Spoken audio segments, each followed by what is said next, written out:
I think there has been a drastic change in family structure. The family used to be in the past like we have extended family, joint family. People used to live in a single roof, but now we have nuclear family, and people are people believe in solo marriage, and there are a lot of concepts are coming. So people don't like living in an extended family. This is the first point.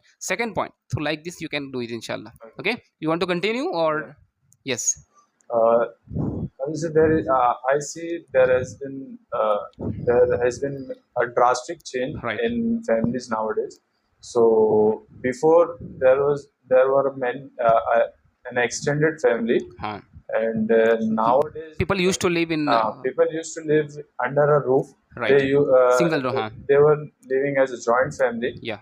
and nowadays it's a nuclear family. Right. As the family grows, they become separated, and after getting married, also they are not they are uh, planning about the children's.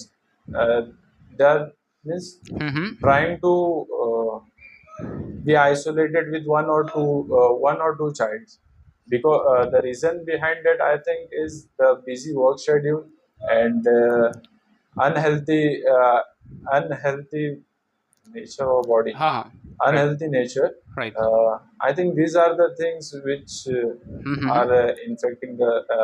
affecting the families. Right. I think these are the differences I found in the past and the Okay. present generation. And Yes. see, अभी यहाँ पे क्या हो रहा है bro ना? You are lacking some word. I think so. What? Not, I'm not saying high-fi words. I'm Okay. saying that even simple word. Same. Like you're thinking that what should I say now? What should I say now? And if you can practice this for 1 month, you can overcome, inshallah. Okay. Okay. So do one thing that your point was what? Number one point was the family is shrinking. Yeah. Second point, your point was like procreation, like people are not just they're happy with one or two child. One or two This is child. your main point. Yeah. Just elaborate this 2 point and you're done. Okay, so maybe we can practice more, inshallah. And until then, next time we'll continue.